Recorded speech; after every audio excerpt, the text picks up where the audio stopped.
மனைவிக்கு fire accident 60% Burns. அப்போ கூட நான் ஆஃபீஸ்க்கு எப்போதும் போல ரொட்டீனாக போயிடுவேன். மாரடைப்பில் இறந்துட்டார் அண்ணன். போகணுன்ற மாதிரி இல்லை, சரி வேலையை முடிச்சுட்டு போயிடலாம். ஒரு நாள் லீவ் நீங்கள் போட்டால் பேங்க் மூழ்கிடுமா? 7 o'clock குழந்தை பிறந்தது. 9 o'clock என் ஓபி முடிச்சுட்டு தான் நான் போய் பார்த்தேன். லீவ் போட்டுட்டு போலாமே, அதுல என்ன வந்துட போகுது? மேனேஜர் கிட்ட போயிட்டு எங்க அம்மாக்கு உடம்பு சரியில்லை, நாளைக்கு நீங்க சாப்பாடு கட்டி கொடுக்குறீங்களா? நான் செவுல் மேலே விடுவாரு. அவர்கிட்ட இருக்க கேள்விதான் எனக்கிட்டே இருக்கு. எவ்வளவு வருஷமா நீங்க லீவே எடுக்கல? 25 வருஷமா இப்போ இருக்கிற கம்பெனியில் இருக்கேன். அதுக்கு முன்னாடி ஒரு 15 வருஷம் கிட்ட ஒர்க் பண்ணியிருக்கேன். அப்படின்னா 40 வருஷம் லீவே போட்டது. ஆமா, எந்த புண்ணியவதி பெத்த பிள்ளையோ பைத்தியமா அலையுது. டாக்டரோட மேரேஜ் கூட சண்டே வச்சுட்டு மண்டே அன்னைக்கு ஆஃபீஸ் போயிடுவேன் நான். நமக்குன்னு புதுசா கிளம்பி வரானுங்களே. மறுபடியும் உங்க சொந்தக்காரங்களாம் வருவாங்களா மாட்டாங்களா? வருவாங்க. அவங்களே எப்படி வருவாங்க? அவங்க லீவ் போட்டு தான் வருவாங்க. அவங்க லீவ் போட்டு வருவாங்க, நீங்க லீவ் போடாம ஆபீஸ் போயிருவீங்க. ஆமா. சிறப்பான ஆள் நீ. மனைவிக்கு ஃபயர் ஆக்சிடென்ட் 60% பர்ன்ஸ். அப்போ கூட நான் ஆஃபீஸ்க்கு எப்போதும் போல ரொட்டீனாக போயிடுவேன். அட கொக்கா மக்கா என்னடா நடக்குது இங்க? மனைவிக்கு ஃபயர் ஆக்சிடென்ட் நடந்தப்போ கூட நீங்க போயிட்டீங்க. 6 மணிக்கு நடந்திருக்கு. எனக்கு 8 மணி தான் ஃபோன் வந்து. 8 மணிக்கு கடன்னு ஓடி இருக்க வேண்டியதானே? நான் வேலையை முடிச்சு தான் கிளம்பி வந்தேன். அடங்கோ. அடுத்த நாள் கிளம்புற எங்களை கொண்டு போய் அட்மிட் பண்ணிட்டு அப்புறம் மாமியார் மாமனார் ஊர்ல இருந்து வர வச்சு நான் எப்போதும் போல ஆஃபீஸ் போயிட்டேன். நமக்கு இருக்கடா வம்பு, இருக்கடா தெரியாம இருண்டு போயிரும்டா. தீக்காயத்தோடு மனைவி ஆஸ்பத்திரியில் அட்மிட்டுங்கிறப்ப கூட இப்போ எப்படி ஒர்க் பண்ண முடிஞ்சது உங்களுக்கு? இன்னும் இருக்கிற வேலையை முடிச்சுட்டு தானே சார் வரணும். பாதியில் வர முடியாது இல்லையா? உங்களுக்கு எத்தனை வயசுல கல்யாணம் ஆச்சு? எனக்கு வந்து 29 வயசுல கல்யாணம் ஆச்சு. உங்க கல்யாணத்துக்கு நீங்க போனீங்களா இல்லையா? அதுக்கு ஒரு நாள் மட்டும் லீவ் போட்டு போனேன். யாரா நீ இவ்வளவு டேலண்டடா இரு? தலைப்பு மாத்தலாம்னு இருக்கு உங்களுக்கு மட்டும். நீங்க லீவ் போடாதவரா கல்லஞ்சக்காரரா? மென்டல்.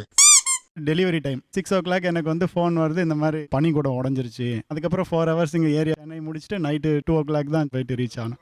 டாலர் உங்களை பார்த்தா பாவமா இருக்கு டாலர். ஃபர்ஸ்ட் டெலிவரிக்குமே கொண்டு போய் சேர்த்து விட்டுட்டு ஏதாவதுன்னா ஃபோன் பண்ணுன்னு சொல்லிட்டு போயிட்டாரு. 10 to 15 times வந்து இன்கான்சியஸ் ஆனா கூட சரி நானே போய் ஹாஸ்பிட்டல் அட்மிட் ஆயிடுவேன். நான் கொஞ்சம் அர்ஜென்ட்டா போனோம், போற வழியில டிராப் பண்ணிட்டேங்க. டேய் தள்ளி பாரு. 3 hours வந்துட்டு எனக்கு ட்ரிப்ஸ் ஏத்திக்கிட்டு அடுத்த 2 hours ரெஸ்ட் எடுத்துட்டு திருப்பி மார்க்கெட் பார்த்துட்டு நைட்டு வீட்டுக்கு ரீச் ஆயிடும். அப்படி மிதி தர்த்தின முடிச்சேன். ஊர்ல திருவிழா அதுக்கும் போல, வீட்ல அண்ணனோட மேரேஜ்க்கும் போல. என்னவா இருக்கீங்க? நான் பேங்க்ல ஒர்க் பண்ணிட்டு இருந்தேன். ஒரு நாள் லீவ் நீங்க போட்டா பேங்க் மூழ்கிடுமா?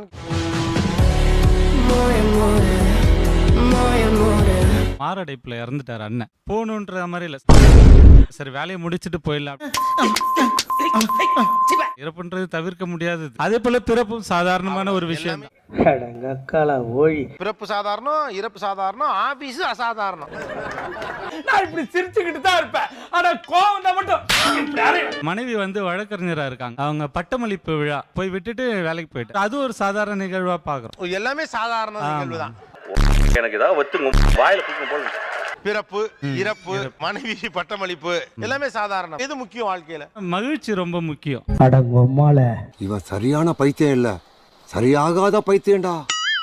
புள்ள பிறக்கையில கூட இல்ல, உங்களுக்கு என்ன மகிழ்ச்சின்னு தெரியல. திருமணத்திற்கு பிறகு அதுவும் பட்டமளிப்பு கணவர் இருக்குன்னு நினைப்பாங்க, நீங்க இல்ல, பெரும் மகிழ்ச்சி. வெயிட்டிங்கா, ஆஹா இப்போ ஒரு அளப்பறை கொடுத்தா தானே தப்பிக்க முடியும். புரிஞ்சுக்கிற விதம் தான் என்னன்னா, வேலையை எந்த அளவு நேசிக்கிறாரு அதுல வந்து அவங்க காம்ப்ரமைஸ் ஆயிடுவாங்க. திருந்த மாட்டேன். 10 years நான் லீவ் போட்டதே கிடையாது. நல்லது கெட்டதெல்லாம் எதுக்குமே போனதில்லை. ஒய்ஃப் டெலிவரி கூட நான் போனதில்லை. முட்டா பயில சார், அவங்க எல்லாம் அறிவியட்ட பயில சார். இவங்க இந்த பூமிக்கு தேவையில்லாத எக்ஸ்ட்ரா வெயிட். 7 o'clock குழந்தை பிறந்தது. 9 o'clock என் ஓபி முடிச்சுட்டு தான் நான் போய் பார்த்தேன். ஆனா அன்னைக்கு ஒரு பதட்டம் இருக்காதா? நம்ம வீட்டில் இருக்கிறவங்க இருக்க போறாங்க கூட. இப்போ பல்லு பிடுங்குறதுன்னா நான் இருந்தா தான் என் பேஷண்ட்க்கு. அடங்கோ. இந்தியால ஒரே ஒரு பல் டாக்டர் இல்ல சார், என்ன நம்பி வரவங்களுக்கு நான் இருக்கணும் இல்ல. உங்க பொண்டாட்டி யார் நம்பி வந்தாங்க? அதாவது ரசாயன கெமிக்கல். என்னப்பா அது பெரிய தொல்லை. எங்க அப்பா அம்மா இருக்காங்கல்ல. என்னங்க இது? என்ன லாஜிக் பாஸ்? எனக்கு புரியல. இதுல எப்படி லாஜிக் இருக்கு? எனக்கு புரியல. அக்காவுக்கு பொண்ணு பார்க்க வந்தாங்க வீட்டுல. மேரேஜ் மட்டும் தான் போக முடிஞ்சது. உங்க அக்காவுக்கு சொல்றேன், இப்ப இவரோட கல்யாணத்துக்கு முகூர்த்தத்துக்கு 1 மணி நேரத்துக்கு நாளை வாங்க போகுதுங்கிறேன். ஆஹா, தாடிக்காரன் பெரிய கேடிக்காரனாவுல இருக்கான். அப்பா ஐசியூல இருந்தாரு. அந்த டைம்ல என்னால கூட இருக்க முடியல. ஆபீஸ்ல ஒர்க் இருந்ததுனால நான் ஆபீஸ் தான் பார்க்க வேண்டியதா இருந்தது. இவ்வளவு பெருசா வளர்ந்திருக்கே, உனக்கு ஏன் இந்த வேலை? அண்ணன் பொண்ணு பிறந்தது நாகர்கோயிலுக்கு. அங்கிருந்து வரும்போது பாத்தீங்கன்னா அங்கேயே வந்து ஷர்ட் பேண்ட்லாம் மாத்திச்சு.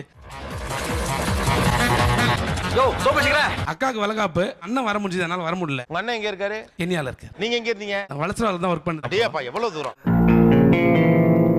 ஏய், என்னை வச்சு ஒன்னும் காமெடி பண்ணலையே. இவங்க சொல்லக்கூடிய இந்த வாழ்க்கை நீங்கள் எப்படி பார்க்கிறீர்கள்? கடல் இந்த மாதிரி ஜடமான மனுஷங்க படைச்சிருக்காங்களான்னு தான் தோணுது சத்தியமா. உனக்கு என்னப்பா, நீ பைத்தியம், நீ என்ன வேணாலும் சொல்லுவ, நாங்க எப்படியா? நாங்க ஆபீஸ்க்கு போனாதான் அவங்களுக்கான பேக்ரவுண்ட நாங்க தான் பண்ணணும். மணி இம்பார்ட்டன்ட் தான் இல்லன்னு சொல்ல, அது மட்டுமே இம்பார்ட்டன்ட் நினைச்சு ஒரு ஃபீலிங்ஸே இல்லாம இருக்கீங்க. 40 வயசுக்குள்ளார எல்லாமே ஒர்க் பண்ணிட்டதுக்கு அப்புறமா நாங்க அவங்க கூட தான இருக்க போறோம். அதுக்கு நாங்க என்ன பண்ண போறோம்? மத்தவங்க லைஃப் அழிக்கிறீங்க. இவனு ஈக்குவலா மைண்டம் பண்றானே. ஒரு அம்மாவாகிறாங்கிற ஒரு சந்தோஷம் கூட மிஸ் பண்ணிட்டு நீங்க என்னத்தை சம்பாரிச்சு கொண்டு வந்து ஒய்ஃபை சாட்டிஸ்ஃபை பண்ணிருக்கீங்க. மாட்னாடா மானஸ்த. ரெண்டுமே தேவைதான். ஃபேமிலி முக்கியம், வர்க்கும் முக்கியம். அவங்க வந்து வெறும் வர்க்க தான் பாக்குறாங்க. ஓ அப்படியே விஷயம். ஒரு நிமிஷம். லீவ் வளர்க்குறேன், அது உடம்பு சரியில்லைன்னா நான் லீவ் போட்டுருவேன். நல்லா இருக்க. லீவ் போட்டுட்டு போலாமே, அதுல என்ன வந்துற போகுது? ஒரு வேலையை கெடுத்துட்டு தான் ஒரு சந்தோஷம் அனுபவிக்கணுங்கிற அவசியம் என்ன சார் இருக்கு? என் ஃபைல்ல என்னுடைய கையெழுத்து அழகா இருக்கும். உங்க மனைவி பர்த்டே பிரசன்ட் அந்த இடத்துல என்னோட புருஷனை தான் என் புருஷன் சொல்லி காமிக்க முடியும். வேற யாரையோ பார்த்து என்னால எதுவும் சொல்ல முடியாது இல்லையா? லீவு போட்டுட்டு உங்களுடைய எமோஷன்ஸ் காட்டுறீங்களோ, லீவ் போடாம லீவ் போடாம உங்க சிஸ்டம் முன்னாடி காமிச்சா உங்களுக்கு எப்படி சார் தெரியும்? புள்ள பூச்சிக்கெல்லாம் கொடுக்கு முளைக்கும்னு நான் என்ன கனவா கண்டேன். எனக்கு எங்க அம்மா தான் வேணும். அம்மா இருந்தா தான் நாளைக்கு நான் எனக்கு சோறு கட்டி அனுப்புவாங்க. மேனேஜர் கிட்ட போயிட்டு எங்க அம்மாக்கு உடம்பு சரியில்லை, நாளைக்கு நீங்க சாப்பாடு கட்டி கொடுக்குறீங்களான்னு நான் செவுல் மேலே விடுவாரு. பேசாம தூங்கி இருக்கலாம், நானே வந்து மாட்டிக்கிட்டனே. நீங்க சிஸ்டம் மாதிரியே பேசுறீங்க. 6 மணிக்கு மேல அழ முடியாதா?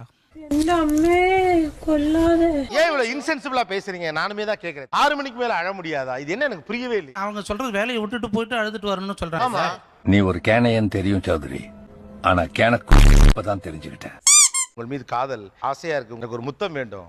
6 மணிக்கு மேல வெயிட் பண்ணு. லீவோட மகிமையே தெரியாம விட்டுறாங்க. அது அப்படி நம்ம பார்க்க கூடாது. அழுதுகிட்டே இருந்தாலும் உழுதுகிட்டே இருக்கணும். அர்ஜென்ட் ஒர்க் இருக்கு, நம்மள வர வைக்க பிளான் பண்ணுவாங்க. லீவ் போட்டா நம்மளுக்கு கொஞ்சம் த்ரில்லிங்காவும் இருக்கும், ஜாலியாவும் இருக்கும். இந்த வேலையில இருந்து தப்பிக்கிறது ஏமாத்துறது. கண்டு விட்டாளையா, சூச்சமத்தை கண்டு விட்டாளே. என் ரூம்ல வாஷிங் மிஷின் இருக்காது, துணி துவைக்கிறதுக்குன்னு ஒரு நாள் லீவ் எடுத்திருக்கேன். நைட்டு கரண்ட் இல்ல சார் எங்க வீட்ல, நான் காலையில லீவ் போடுவேன் சார். என்னமாடா நீ? திங்கக்கிழமை காலையில வேலைக்கு போலாமா வேணாமான்னு யோசனை பண்ணிட்டே இருப்பேன். வேலை ஈஸியா இருந்துச்சுன்னா சரி போலாம், கஷ்டமா இருந்தா போக வேணாம். இவனை பார்த்தாலே அடிக்கணும் போல இருக்கு. இவனை பாரு வர தம்பி. யாரை முறைக்கிறா? காலையில இருந்து டிவி பார்த்துட்டு இருப்பேன் சார், மைண்ட் அப்செட்டா இருக்கும். லீவ் போட்டுருவாங்க. அட பாவி, ஆளை பார்த்தா டம்மி பீஸா இருக்க, பயங்கரமான ஆளா இருக்கேடா. குளிக்க தண்ணி இல்லைன்னா லீவ் போட்டுருவோம். நான் ஊருக்கு போகணும்னு நினைச்சேன்னா இன்னைக்கே டக்குன்னு கிளம்பி லீவ் போட்டுருவேன். பையனுக்கு மேக்ஸ் எக்ஸாம்னா லீவ் போட்டுருவோம். ஹாஃப் அன் ஹவர் லேட்டா எந்திரிச்சாலே லீவ் போட்டுருவேன். கிரிக்கெட் மேட்ச் பார்க்கணும் லீவ் போட்டுருவோம். காலைல லைட்டா மழை தூர்ச்சினாலே லீவ் போட்டு தூங்கிடுறது. பகல்ல தூங்கினாலே அது ஒரு சந்தோஷம் தான். முகத்திலே தெரியுது. தூங்கிடுவேன், ஸ்கெட்யூல் பண்ண மறந்துருப்பேன். ஃபோன் பண்ணி உடம்பு முடியல, கொஞ்சம் ஹஸ்கி வாய்ஸ்ல பேசினா ஓகேமா better you take leave out அப்படின்றவா. என்னடா புத்தலாட்டாதே? கொலிக்ஸ் யாருன்னா லீவ் போடுற மாதிரி தெரிஞ்சாலும் முத நாள் லீவ் போட்டுருவேன். புரியல, கொலீக்ஸ் யாராவது டீ சாப்பிட போகும்போது சொல்லுவான்ல, முத நாளே நம்ம லீவ் போட்டுறது. ஐடியா பூரா ஆங்கில படத்துக்கு இணையாவே இருக்கப்பா. கிளைமேட் நல்லா கிளவுடியா இருக்குன்னா வீட்டுல கண்ணா புண்ணா நான்வெஜ் சமைச்சு சாப்பிடணும் மைண்ட் வந்துருச்சுனால எனக்கு லீவ் போட்டுருவேன். எப்ப பார்த்தாலும் சோறு சோறு சோறுன்னு. ஆஃபீஸ் கிளம்பிட்டு போகிற அந்த வழியில் நினைஞ்சிட்டேன்னா திருப்பி வீட்டுக்கு போயிடுவேன். சளி பிடிச்சிக்கிட்டு எதுக்கு இன்னும் என்னென்ன கூத்தெல்லாம் பார்க்க வேண்டியிருக்கும். தெரிஞ்சுக்கங்க ஜி, தெரிஞ்சுக்கங்க. பயப்புல எதுக்குலாம் லீவ் போடுறாங்கன்னு. பொண்டாட்டிக்கு உடம்புல ஆக்சிடென்ட் ஆயிருக்கு, நனைஞ்சாலே போவாது அந்த பிள்ளைல. ஆன்மீகா கோவிச்சுக்காத ஆன்மீகா. 1 o'clock ஃப்ளைட்டு. வண்டியில் போகும்போதே அங்கேருந்து ஃபோன் வந்துடுச்சு, ரொம்ப சீரியஸ் கண்டிஷனில் இருக்குன்னு. இவங்க என்ன சொல்கிறாங்க, ஒன்றும் பிரச்சனை இல்லை, நீங்கள் போய் பார்த்துக்கோங்க அப்படின்ட்டு போகிறாங்க. யாருடைய அப்பா அது? அவங்க அப்பா. அவங்க அப்பாவா? ஓ. வாழ்றது கஷ்டம், சாகிறது பெட்டர். சுற்றி இருக்கிறவங்க எல்லாருமே என்ன தெரியுமா கேட்டாங்க, அப்பா இப்படி கிடக்குறாரு, அவரை பார்த்துக்க சொல்லிட்டு நீ போயிடுற அப்படின்ட்டு தான் கேட்டாங்க. நல்லா தானே சொல்லிக்கார அப்புறம். அது 3 நாளில் எதனா ஒன்று ஆயிருந்தா, ஆகலை. ஆனால் ஆயிருந்தா என்ன பண்ணியிருப்ப? கஷ்டம் தாங்க சார். எவனோ ஒருத்தன் உங்களுக்காக லீவ் போட்டுக்கிட்டு தான் இருக்கான் இல்லையா? கண்டிப்பா. இந்த சேனலுக்கு நீங்க புதியவரா இருந்தா சப்ஸ்கிரைப் பண்ணி வச்சுக்கோங்க. இந்த வீடியோ உங்களுக்கு பிடித்திருந்தால் லைக் 1 போட்டு விடுங்க. இந்த வீடியோவில் ஏதாவது குறைகள் இருந்தால் கமெண்டில் பதிவிடவும். மட்டமாமே கத்தம் வன்மம் மாறு.